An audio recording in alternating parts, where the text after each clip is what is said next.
여름철은 벌침의 독성이 가장 강해지는 시기입니다. 이달 초 하동에선 60대 남성이 말벌에 쏘여 숨지는 일도 있었습니다. 진주 연결해서 관련 소식 들어보겠습니다. 최진석 기자. 네, 진주입니다. 네, 소방청이 오늘 벌쏘임 주의보를 발령했다고요.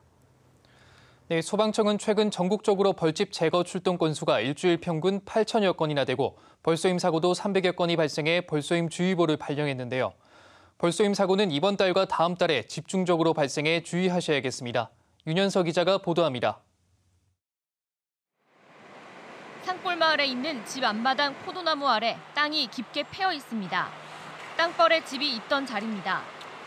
지난 2일 자신의 앞마당에서 제초 작업을 하던 67살 A씨가 땅벌에 머리와 팔 등 10군데를 쏘여 숨졌습니다. 현장 도착 당시 환자는 청색증을 동반한 의식, 맥박, 호흡이 없는 심정지 상태였습니다.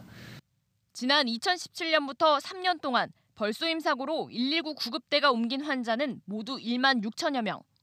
특히 전체 환자의 76%는 7월부터 9월 사이에 집중적으로 발생했습니다. 지난 6월엔 하동과 합천에서 벌에 쏘여 구토를 하거나 호흡곤란, 쓰러짐 증상을 보인 환자들이 응급실에 실려왔습니다. 하지만 미리 요령을 알아두면 벌쏘임 피해를 줄일 수 있습니다. 벌을 만나면 자극하지 않도록 최대한 천천히 동작을 최소화하면서 대피하고 들이나 산 등 벌이 있을 만한 곳에 갈 때는 반드시 긴 옷을 입고 향이 강한 향수나 화장품은 쓰지 말아야 합니다. 플라스틱 카드나 신용카드 같은 걸로 벌이 쏘인 부위에 반대 방향으로 긁어주시면서 제거하는 것이 좋습니다.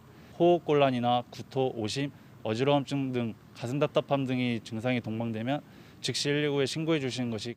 소방청은 지난 2주 동안 벌집 제거 출동이 일주일에 8,000건 이상, 벌쏘임 사고가 300여 건이 발생해 오늘 벌쏘임 주의보를 발령했습니다.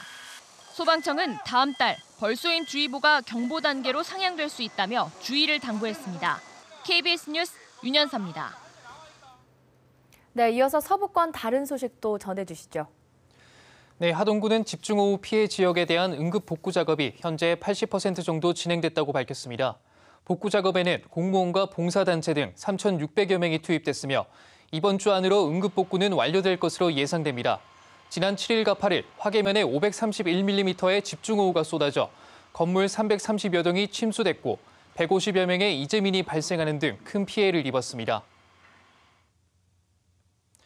사천시가 오는 10월 열기로 했던 공군과 함께하는 2020 사천 에어쇼를 2년 뒤인 2022년으로 연기하기로 했습니다. 사천시는 에어쇼 하루 평균 관람객이 수만 명에 달해 코로나19 방역에 한계가 있을 것으로 보고 행사를 2년 뒤로 연기했다고 밝혔습니다. 거창군이 집중호우 피해 주민의 심리 회복을 지원하기 위한 찾아가는 상담실을 운영합니다. 이재민이 발생한 행정복지센터에서 대상자를 발굴하고 고위험군으로 분류된 주민은 재난심리회복지원센터와 경남광역정신건강복지센터와 연계해 상담과 치료 지원 등을 제공할 예정입니다. 지금까지 진주에서 전해드렸습니다.